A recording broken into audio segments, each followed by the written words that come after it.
Kill her and be done with it, one of the warriors shouted. As Nora knelt on the ground, surrounded by her captors, the leader raised his hand, signaling the others to halt. He looked up at the sky, the moon beginning to peek through the trees, casting an eerie light on the scene. "Wait!" he shouted, his voice filled with sudden urgency. "This is not the right time. Tomorrow is the full moon festival." Nora's heart raced. Maybe there was hope. "What do you mean?" one of the warriors questioned, clearly confused. "We have her now. Why not just finish it?" The leader turned back to the group, his expression serious. "Listen, if we kill her now, it may bring us bad luck. The elders speak of omens. It's said that sacrificing during the full moon can attract the wrath of the deities. We need to be careful." Nora felt a flicker of hope ignite within her. The full moon had always held special significance for her tribe, too. They believed it was a time of healing and renewal, a chance for the spirits of their ancestors to guide them. "What are you suggesting?" another man asked, skepticism creeping into his voice. "We will take her back, and tomorrow, during the festival, we'll sacrifice her to the gods," the leader declared, his eyes glinting with a cruel excitement. "Imagine the power we'll gain. The gods will be pleased with such a worthy offering." Nora shuddered at the thought. "You won't get away with this," she shouted, determination igniting within her. "Enough!" the leader roared. "This decision is made. We don't want to anger the spirits tonight. We will keep her alive until the festival." As they dragged her back toward their camp, Nora's mind raced. She had to find a way out, to escape this fate. She recalled the secret plants she knew that could help heal wounds or even confuse the mind. She couldn't let them turn her into a sacrifice. Once they reached the camp, the atmosphere was tense, the tribal warriors preparing for their celebration. Nora was thrown into a small hut, the door barred tightly. The moonlight shone through a small opening, illuminating her surroundings. "I have to survive until tomorrow," she whispered to herself, her fists clenching in the darkness. "They won't get their sacrifice. Not while I still have breath." As she sat there, she began to formulate a plan. She would use her knowledge of herbs to her advantage. If she could find a way to create a distraction, perhaps she could escape before they could carry out their plans. And maybe, just maybe, she could find a way to turn the tables. As Nora sat in the corner of the dim hut, her body felt heavy with exhaustion. The events of the day weighed on her like a thick blanket. She closed her eyes, the cries of her family echoing in her mind. Just as despair threatened to consume her, she pushed herself to think of a plan. In the silence of the night, she began to recall the history of the two tribes that had brought her to this moment, the Kravani and the Durumbar. The Kravani were known for their deep connection to the forest. They lived harmoniously with nature, relying on the secrets of the land for survival. They were skilled healers, especially the women, who passed down their knowledge of medicinal plants from generation to generation.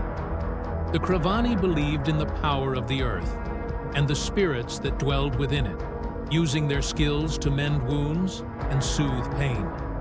In contrast, the Durumbar tribe was fierce and ambitious, always seeking power and dominance over the land. They were known for their strength and aggression, believing that they might be made right. The Durumbar often invaded the territories of other tribes, seeking to expand their influence.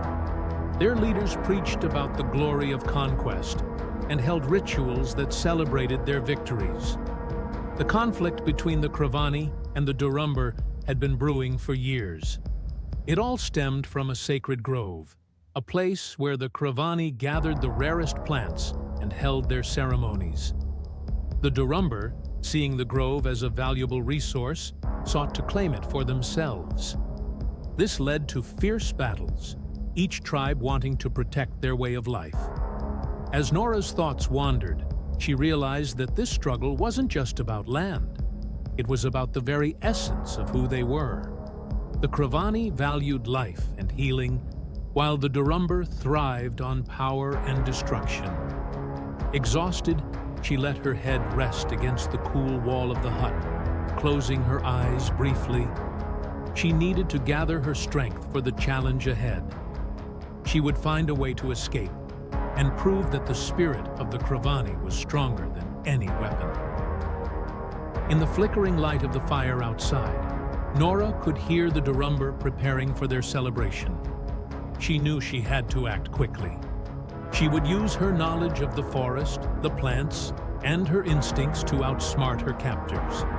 But first, she needed to rest, to regain the strength that would carry her through the night.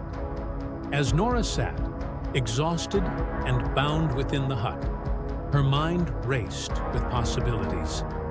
The Durumbar had taken some of her fellow villagers hostage instead of killing them all. They had captured the healthy ones, tying them to trees in the village square, ready to use them for labor. Nora knew she had to act, not just for herself, but for her people. She heard whispers of the wounded among the Durumbar warriors who had fought fiercely, but now lay in agony, unable to heal themselves. In a moment of boldness, she approached the leader of the Durumbar tribe. "If I can heal your wounded, will you spare my life and set me free?" The leader raised an eyebrow, skeptical yet intrigued. "You think you can heal them?" Nora nodded, determination shining in her eyes. "I know the plants and the secrets of the forest. I can help them if you let me." He exchanged glances with his warriors, then finally relented. "Very well, but if you fail, you will pay with your life." As she began her work, the cries of her fellow villagers echoed in her ears. They were tied up, watching in disbelief. "Nora, how can you help them after what they did to us?" one villager shouted, anger lacing his voice. Nora's heart ached as she looked at her friends and family, bound and helpless. "I'm doing this to save us. If I can heal them, I might gain their trust and find a way to escape." The villagers shouted in protest, their voices filled with rage and despair. "You're betraying us. They killed your family. How can you do this?" Ignoring their cries, she focused on the wounded Durumbar warriors. She carefully gathered herbs and roots, using her knowledge to create poultices and remedies. She mixed and crushed, her hands steady despite the turmoil within her.